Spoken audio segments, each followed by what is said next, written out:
आज की कहानी आपको प्रेरणा देने वाली कहानी तो है कि मगर आप इस कहानी से मिलने वाली सीख को अपने जीवन में अप्लाई करते हैं तो आपका जीवन पूरी तरह से बदल सकता है।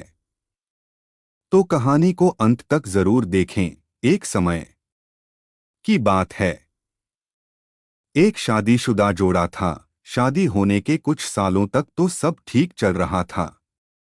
वे बहुत खुश थे, लेकिन जैसे जैसे समय बीतने लगा इन पति पत्नी के जीवन से खुशियां कम होने लगी और उनकी जगह झगड़े, निराशा और दुख ने ले। पति पत्नी एक दूसरे से काफी ज्यादा प्रेम करते थे, इसलिए वे चाहते थे कि उनका जीवन फिर से पहले की तरह खुशियों से भर जाए। दोनों अपना जीवन पहले की तरह बनाने के लिए कोशिश करने लगे, लेकिन उनकी लाख कोशिशों के बावजूद उनका जीवन वैसा नहीं हो पा रहा था जैसा वह चाहते थे। जब ज्यादा बड़ा बदलाव नहीं नजर आया तो दोनों ने अपने कुलगुरु के पास जाकर इस समस्या का समाधान पाने का निर्णय लिया। वे अपने कुलगुरु के पास पहुंचे और उन्हें अपनी समस्या के बारे में विस्तार से बताया। उनकी बात अच्छे से सुनने और समझने के बाद कुलगुरु ने उन्हें एक उपाय बताते हुए कहा कि अगर आप दोनों किसी ऐसे जोड़े को खोज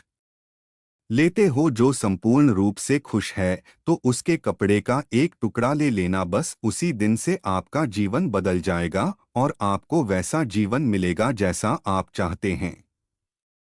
पति पत्नी इस उपाय को सुनकर खुश हो गए। उन्हें लगा यह अच्छा है, क्योंकि उन्हें ऐसे जोड़े को तलाश करने में ज्यादा समय नहीं लगेगा जो पूरी तरह खुश हो, और साथ ही साथ उन्हें थोड़ा घूमने का भी मौका मिल जाएगा। इस जोड़े ने सोचा सबसे ज्यादा सुखी जोड़ा वही हो सकता है जिनके पास धन धान्य की कमी ना हो। इसलिए उन्होंने सबसे पहले अपने राजा और रानी को मिलकर उनसे पूछना बेहतर समझा कि क्या वह संपूर्ण रूप से भी खुश है या नहीं। दोनों ने किसी तरह राजा और रानी को एक बार उनसे मिलने के लिए राजी कर लिया। जब वे दोनों राजा रानी को मिलने गए तो उनका काफी अच्छे से स्वागत किया गया और खाने पीने को भी अच्छे से अच्छा खाना खिलाया गया। वे दोनों राजा रानी के साथ में बैठे थे। तब मौका देखकर उन्होंने राजा रानी से पूछ लिया कि क्या वह अपने जीवन में खुश है। राजा रानी दोनों ने कहा हाँ बिल्कुल, वे दोनों जीवन में खुश है। राजा रानी का जवाब सुनकर जोड़े को खुशी हुई, लेकिन फिर भी उन्होंने आगे बढ़कर पूछा क्या आप दोनों पूरी तरह से खुश हो। यह सवाल सुनकर राजा रानी के चेहरे पर थोड़ी सी उदासी छा गई। राजा ने कहा हालांकि भगवान ने हमें जीवन में हर वह वस्तु दी है जिसकी जरूरत होती है, या यूं कहूं कि जरूरत से ज्यादा ही दी है, लेकिन एक संतान का सुख अब तक हमें नसीब नहीं हुआ। राजा का जवाब सुनकर जोड़े को पता चल गया कि वे संपूर्णत सुखी नहीं हैं। उन्होंने अपना सफर आगे जारी रखा। उन्हें पता चला कि दूसरे राज्य में एक बहुत धनी सेठ है।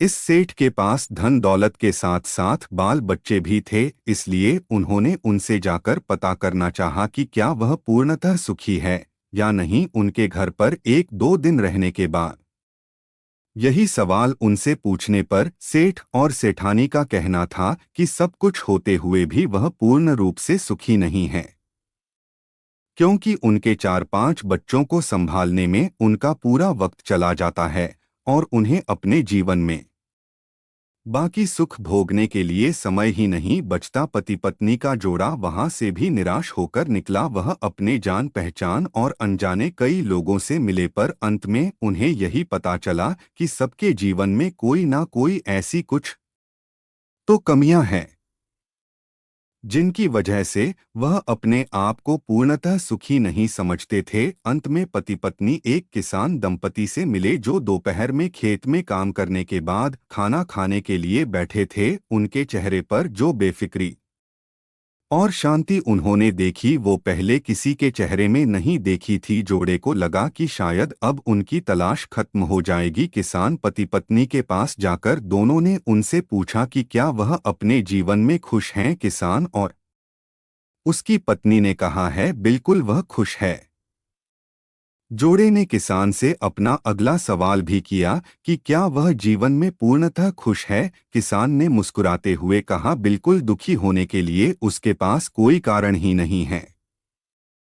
ऐसे ही हर तरह से सुखी दंपति की तलाश कर रहे जोड़े ने जब खुश होकर अपने सफर और कारण के बारे में बताते हुए किसान से उसके कपड़े का एक टुकड़ा मांगा, तब किसान चिंतित होकर बोला कि अगर उसके पास एक से ज्यादा कपड़े होते तो वह जरूर उन्हें अपना कपड़ा फाड़कर दे देता। इसका यह मतलब था कि किसान भी पूरी तरह से खुश नहीं था, क्योंकि उसको चिंता थी कि अगर उसका कपड़ा फट गया तो अगले दिन क्या पहने। अपनी खोज में पूरी तरह असफल हो चुके पति पत्नी को आखिरकार यह समझ में आ गया कि पूर्णतः सुखी और खुश इस संसार में कोई भी नहीं है। यह हमारे विचार ही होते हैं जो हमें किसी वस्तु को लेकर सुखी या दुखी, खुश या नाखुश करते हैं। जैसे कि संतान ना होना किसी को दुखी करता है तो किसी को संतान है और वह शरारत करते हैं। यह विचार दुखी करते हैं। किसी को कम धन होना दुखी करता है तो किसी को ज्यादा धन की कोई इसे चुरा ना ले, यह दुखी करते हैं। कहानी की सीख। इस कहानी का निष्कर्ष आप ऐसे निकाल सकते हैं कि आप कितने खुश या सुखी हो सकते हैं, यह पूरी तरह आप ही के हाथों में है। आप जितना चीजों के या सिचुएशंस के प्रति सकारात्मक विचार रखते हैं, आप अपने आप को उतना ही सुखी और खुश होने में मदद करते हैं। दोस्तों, आपको यह कहानी कैसी लगी कमेंट बॉक्स में कमेंट करके हमें बताएं, और अगर आप हमारे इस चैनल पर नए हैं तो हमारे चैनल को सब्सक्राइब जरूर करें। धन्यवाद।